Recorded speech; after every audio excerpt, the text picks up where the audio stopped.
Kemudian Nabi SAW ketika duduk dengan sahabat-sahabat ni, kata Nabi, kejap lagi ada ahli syurga yang akan melintasi tempat kita ni. Dia akan masuk pintu ni. Jadi sahabat-sahabat tunggu tengok ada seorang lelaki masuk. Dan dia bukan sahabat yang masyhur, bukan sahabat besar nama dia.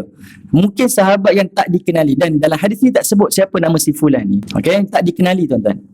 Jadinya sahabat tengok, apa yang istimewa? Tak ada apa-apa pun, sama saja. Keadaan ni sama saja. Dia pun melintasi dan sahabat-sahabat pun macam, oh dia ni ahli syurga. Tak apalah, syukurlah Allah Ta'ala pilih dia dan Allah terima amal-amal yang dia lakukan.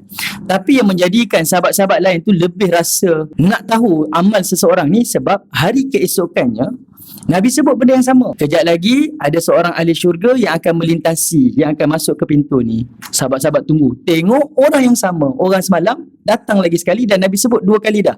Dia ni adalah ahli syurga. Sahabat-sahabat dah mula rasa, apa amal yang istimewa yang dia buat sampai Nabi jamin 2 kali dia sebagai ahli syurga. Sampailah hari keesokannya, hari ketiga, Nabi sebut lagi sekali, sebentar lagi ada ahli syurga yang akan melintasi tempat ni. Tengok-tengok orang yang sama, 3 hari berturut-turut Nabi sebut dia sebagai ahli syurga. Jadi Abdullah bin Amr bin Al-As ni, dia ni pun rasa tak puas hati. Bukan dia berdendam, bukan dia membenci, tetapi adalah perasaan, kita rasa cemburu kerana amal yang si fulan ni buat sampai dia dijamin oleh Nabi 3 kali sebagai ahli syurga. Jadinya dia ni pun mengikurilah sahabat yang dijamin syurga ni, dan dia katalah pada sahabat ni, boleh tak saya ni menumpang rumah kamu? Boleh tak? Dan dia bagilah helah-helah, sebab itulah, sebab inilah. Dan si fulan ni dengan hati yang terbuka, kalau kamu nak jadi tetamu silakanlah, tak ada halangan di rumah saya. Datanglah ke rumah saya ni untuk kita duduk sama-sama lah, saya bagi kamu tumpang. Jadi Abdullah bin Amr bin Al-As ni datanglah ke rumah si fulan ni dan dia duduk. Tujuan dia apa? Dia nak tengok 24 jam apa amal sahabat ni sampai Nabi jamin sebagai ahli syurga. Dia bukan datang nak tengok langsir apa. Dia pakai kowe ke kuku ke. Dia tak tengok yang tu. Dia tengok apa amal yang istimewa ni sampaikan Nabi jamin 3 kali dia sebagai ahli syurga. Okey, baik.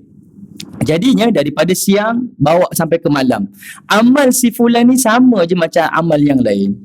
Sama. Lepas isyak, sahabat ni tidur. Dan dia bangun esok sebelum subuh dan dia solat subuh berjemaah. Tak ada tahajud, tak ada qiyamul lail, tidak ada Quran yang dibaca, tak ada. Amalnya sama macam orang kebanyakan.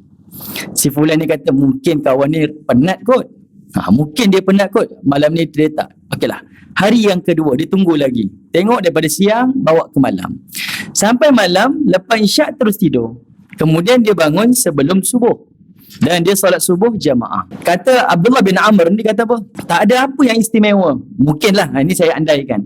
Sebab Abdullah bin Amr ni salah seorang sahabat yang ahli ibadah. Mungkinlah dia rasa dia lebih baik amalnya daripada si fulan ni.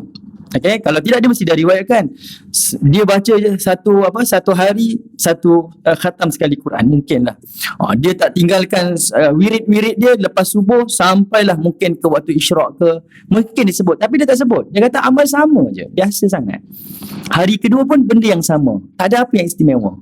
Sampailah hari yang ketiga. Hari yang ketiga sampai waktu malam, si fulan ni tidur, esok subuh bangun dan dia solat subuh berjemaah, sama je. Lalu Abdullah bin Amr tak puas hati, dia pun cakap lah. Dia kata, wahai sahabat, saya datang ni adalah bertujuan bukan nak tumpang, tapi saya nak tahu amal yang kamu lakukan. Sebab Nabi sebut 3 hari berturut-turut kamu ni ahlu jannah, sebagai ahli syurga ni 3 kali berturut-turut. Jadi aku nak tahu sangat apa istimewanya amal kamu ni sampai Allah pilih kamu sebagai ahli syurga. Tapi sepanjang 3 malam saya di sini, amal kamu biasa sangat. Dan kata sahabat ni, dia kata apa? Apa yang kamu saksikan aku lakukan sepanjang hari aku, itulah aku. Tak tambah, tak kurang. Kita kadang-kadang beza kan. Orang ada, tambah amal dia. Kadang-kadang orang ada, kita kurangkan amal. Konon-kononnya sebab nak nampakkan zuhudnya tu lah. Orang ramai kawan-kawan ni makan sikit ke? Saya memang makan sikit pun, contohlah. Itu kadang-kadang kita macam tu. Tapi berlaku, sahabat dia kata tak, Apa yang kamu nampak itulah aku. Tak kurang, tak lebih, sama je. Jadinya dia kata kalau macam tu, apa yang istimewanya kamu ni sampai Allah pilih sebagai ahli syurga? Lalu sahabat ni kata, mungkinlah aku ni dalam kehidupan aku ni, kata sahabat ni, aku akan pastikan hati aku ni tidak ada rasa hasad pada orang lain, tak ada rasa benci pada orang lain, dan aku sentiasa memaafkan orang lain. Apa maksud hadis ni, ibu-ibu ayah yang dirahmati Allah? Ahli syurga, salah satu amalan yang selalu kita kecilkan adalah amalan hati kita. Selalu kita fokus pada mesti wiridnya banyak-banyak, mesti solat tahajudnya tak henti-henti, mesti Qurannya berkhatam-khatam. Tapi yang paling kita lupa adalah amalan hati kita. Kadang-kadang amal banyak tapi hasad pun banyak, amalnya banyak tapi dengkinya banyak.